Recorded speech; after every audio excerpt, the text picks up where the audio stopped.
দাঁড়িয়ে দাঁড়িয়ে আল্লাহ পাকের কাছে দোয়া চাইতে লেগেছে। আল্লাহ পাক, আমি তো ঘর বানালাম, আমার মজুরিটা আপনি দিন। আপনি হুকুম করেছিলেন ঘর বানাও, আমি তো ঘর বানিয়ে দিলাম। আল্লাহ, এই ঘর বানিয়েছি, মজুরি আমাকে দেন। আমার আল্লাহ পাক বলেন, কি মজুরি তুমি চাও? আমার রাসূলুল্লাহ অনেক কথার মধ্যে একটা কথা বলেছিল, যে কথাটা বলার সময় আল্লাহ বলেছিল, আরে পাথর তুই মোমের মতো নরম হয়ে যা। এই মুহূর্তটাই, টাইমটাকে তো সিনার মধ্যে স্মৃতি হিসাবে রেখে দে, কেননা কিয়ামত পর্যন্ত যারাই আমার ঘরে আসবে, তোকে দেখবে, এই স্মৃতিটা দেখবে, তারাই স্মরণ রাখবে আমার ইব্রাহিম আমার কাছে কি দোয়া চেয়েছিল, কি দোয়া চেয়েছিল।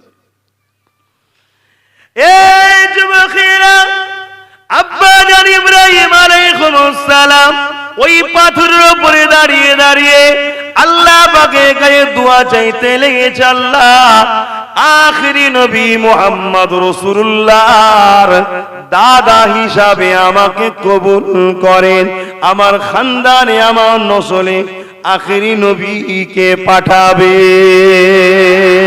অনেকে বলে নবীর মিলাদ করা যাবে না, বা ইব্রাহিম আমার নবীর মিলাদের স্মৃতি হলো ওই পাথরের পায়ের ছাপ, ওর উপরে দাঁড়িয়ে মিলাদ করছে। মিলাদ মানে রাসূলের শিশুবেলার আলোচনা। কথা বুঝে আসছে?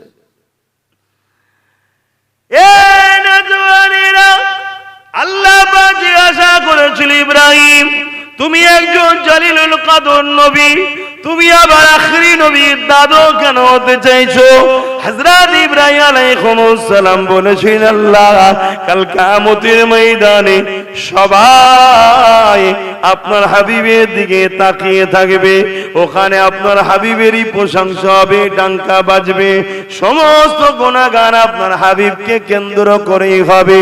ওই দিনে যেন আমি ইব্রাহিমকে মুহাম্মদ রাসূলের দাদু বলে ডাকা হয়। হাই রে উম্মত, আমাদেরকে ওই দিন ডাকবে উম্মতে মুহাম্মাদি বলে, আমরা কি খুশি নই? কত নসিবওয়ালা আল্লাহ আমাদের করেছে, কিন্তু আমরা দুনিয়ার লোভে সব হারিয়ে ফেলছি। তো যাক, ওই পাথরের কাছে এসে দুই রাকাত শুকরিয়া আর দুই রাকাত নামাজ পড়তে হবে।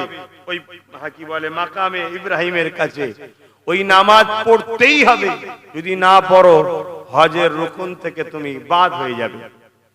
নামাজ পড়তেই হবে।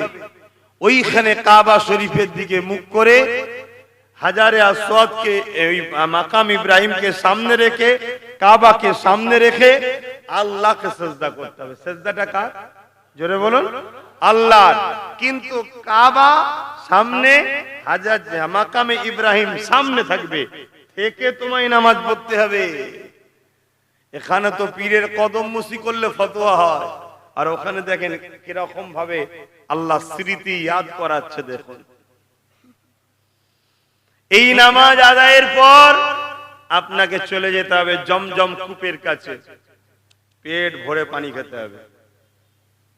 কি করে? পেট ভরে পানি খেতে হবে।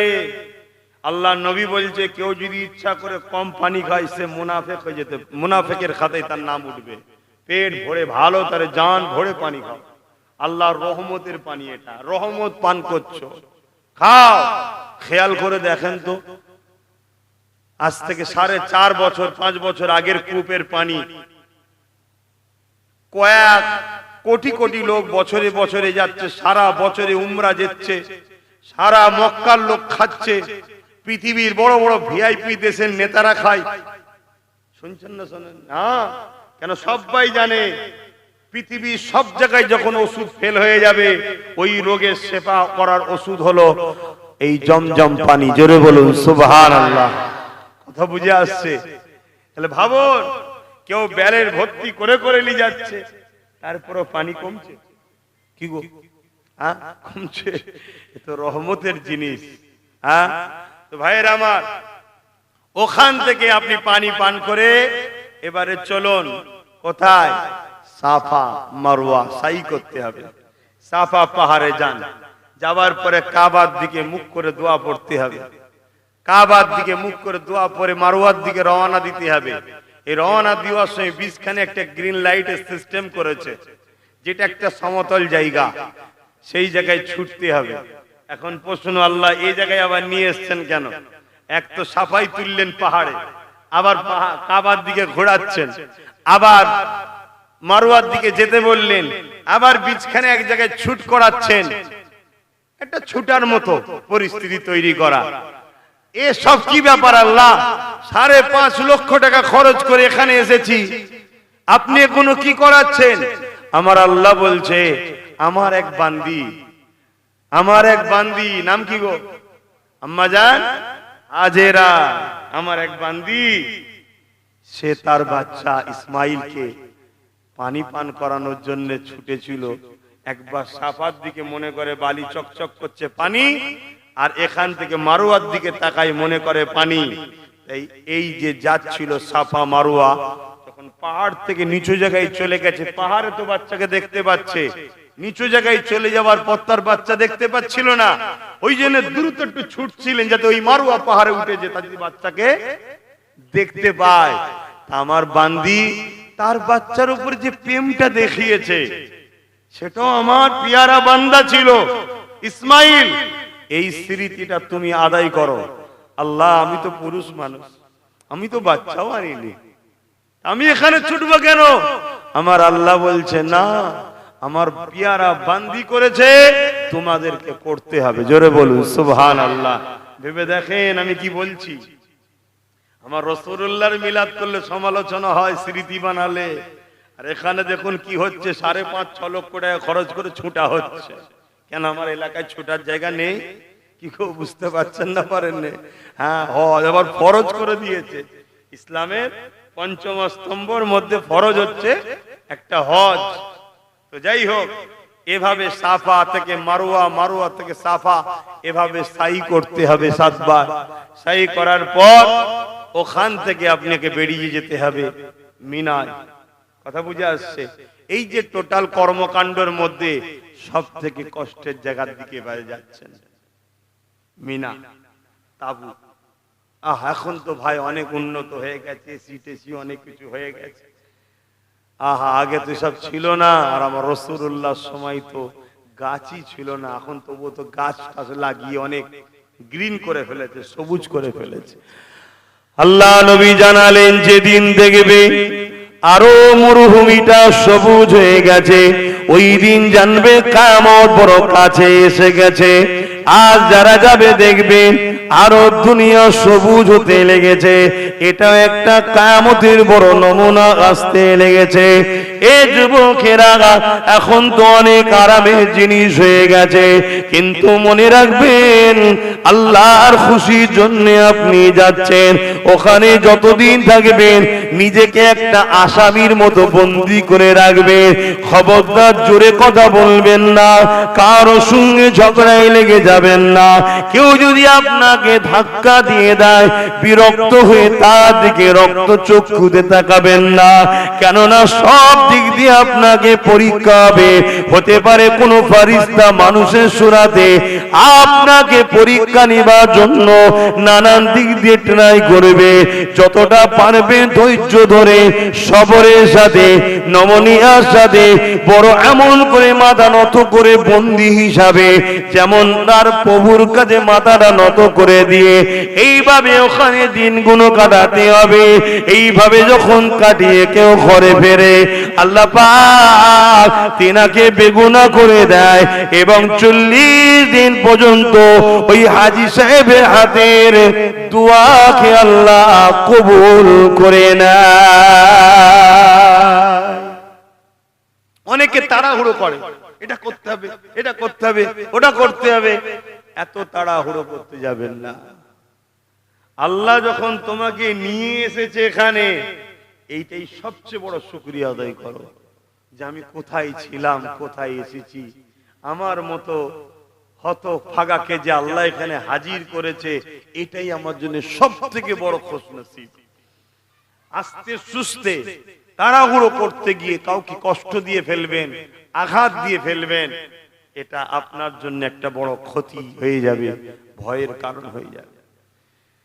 এভাবে আপনাকে আবার তিনটে শয়তান আছে, সেই শয়তানদেরকে পাথর মারতে হবে, জানেন তো নাকি?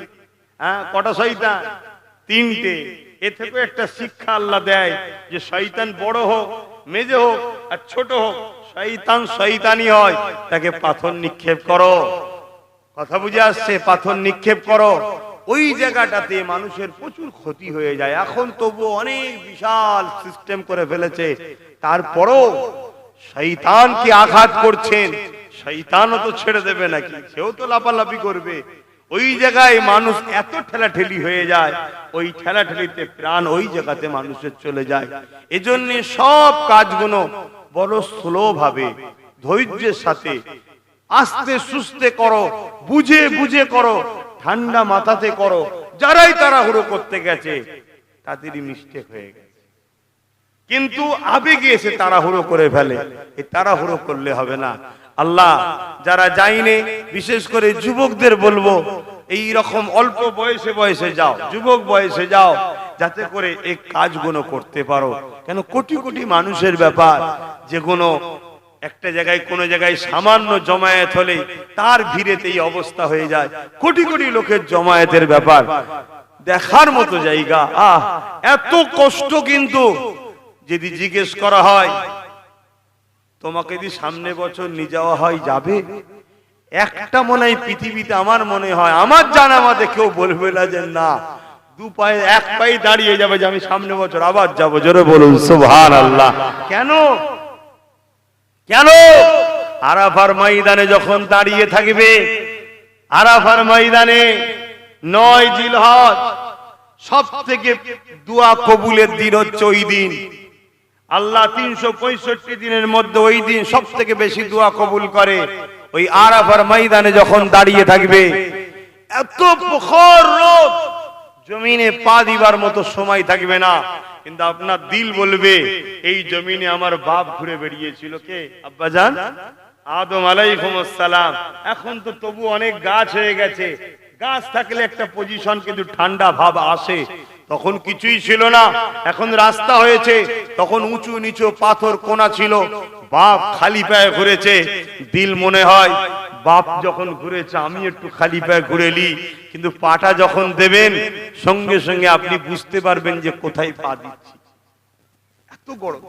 তারপরেও কষ্টটাকে সহ্য করেও মনে হবে একটু হাঁটি, আমার বাপ হেঁটেছে, বাপ আদম ঘুরেছে এখানে। তো সেই জায়গায় ওইখানে আপনাকে থাকতে হবে। যখন আসরের নামাজের পর, মাগরিব আসার একটু আগে বা আসরের নামাজের পর পর এত প্রচন্ড গরম কাটিয়ে দিয়ে একটা ঠান্ডা হাওয়া আসবে, কয়েক ফোঁটা পানিও পড়বে, প্রতি বছরই হবে। এটা কি? এটা কি? এটা কি? এটা প্রতিটা মানুষকে আল্লাহ ভাবিয়ে দিল, আর দিলটা ঠিক এইটাই সাড়া দিল, আমার গুনাহটা মাফ হয়ে গেল। জোরে বলুন সুবহানাল্লাহ। সব বাচ্চার দিয়ে হঠাৎ করে পানি পড়ছে, মানে এমন একটা সুন্দর আবহাওয়া তৈরি হয়ে গেল হঠাৎ করে। হঠাৎ করে কয়েক সেকেন্ডের মধ্যে যেখানে জ্বলছে শরীর, মানে মানুষ থাকার মতো উপায় নেই, এত কষ্ট করে থাকার পরও আসরের নামাজের পরের মুহূর্তেই এত সুন্দর একটা হাওয়া আসবে আর কয়েক ফোঁটা পানি পড়বে। প্রত্যেক হাজির চোখ দিয়ে অনর্গল পানি পড়েই যাচ্ছে। তার আগেও তো কাঁদাকাটি করছে, দোয়া করছে, ঠিক যেন মনে হচ্ছে আল্লাহ এই হাওয়া দিয়ে বুঝিয়ে দিলেন যে তোদের দোয়া কবুল হলো। জোরে বলুন সুবহানাল্লাহ। এবারে আপনাকে ওই আরাফার ময়দানে ওখানে একেবারে অপেক্ষা করতে হবে। যেই আজানের সময় হবে আপনাকে আরাফার মাঠ থেকে রওনা দিতে হবে। নামাজকে মাগরিবের ইচ্ছা করে কাজা করতে হবে, করে মুজদালিফায় এসে ইচ্ছা করে আপনাকে নামাজ কাজা করে ঈশার সঙ্গে মাগরিবের নামাজ মুজদালিফায় এসে পড়তে হবে। জোরে বলুন সুবহানাল্লাহ। কেন? নামাজ ইচ্ছা করে কাজা করলে এখানে তো একক বা 80 বা 88,000 লক্ষ বছর জাহান্নাম খাটতে হবে, সেখানে ইচ্ছা করে আবার একক তো নামাজ মাগরিবের আবার ফরজ হজ করতে গিয়ে কাজা করতে হচ্ছে কেন? আমার রাসূল পাক সাল্লাল্লাহু আলাইহি ওয়াসাল্লাম এই জায়গাতে করেছিলেন, তাই এটা শরিয়ত হয়ে গেছে। জোরে বলুন সুবহানাল্লাহ। কেন রাসূলুল্লাহ করেছিলেন? তখন সেখানে দুষ্কৃতিমূলক আতঙ্ক ছিল, ক্ষতি হয়ে যাবার, হামলা হয়ে যাবার সম্ভাবনা ছিল। রাসূলুল্লাহ বললেন জান বাঁচানো ফরজ, এখান থেকে চলে চলো মুজদালিফায় যাই। যে সেখানে গিয়ে রাসূল পাক সাল্লাল্লাহু আলাইহি সাল্লাম ঈশার নামাজ আর মাগরিবের নামাজ একসাথে আদায় করেছিলেন। জোরে বলুন সুবহানাল্লাহ। তাহলে পুরো হজটা যা শোনাচ্ছি কি বুঝছেন? সব স্মৃতি তো। ইব্রাহিম নবী, ইসমাইল নবী, আম্মা হাজেরা, বাপ আদম, আমার রাসূলুল্লাহ, পুরো স্মৃতি তো। এই স্মৃতিটা পালন করা হয়, আর এটা পালন করলে বেগুনাহ করে আল্লাহ ঘরে নিয়ে আসে। জোরে বলুন সুবহানাল্লাহ। ভাবছেন? আর এখানে আমরা নবী পাকের স্মৃতিতে একটু মিলাদুন নবী করলে ফতোয়াবাজি হয়। বড় দুঃখ নয়? এগুলো দুঃখ ভাই, খালি খামাখায় শুকনো শুকনো নিজেদের মধ্যে মত নয় কো। যাক, আল্লাহ আমাদের সকলকে কবুল করেন, হকের পক্ষে থাকার তৌফিক দেন। বলুন আল্লাহুম্মা আমিন। আল্লাহ আমাদের সকলকে যেন জীবনে একটি বার হলেও যেন নিয়ে যায়। বলুন আল্লাহুম্মা আমিন।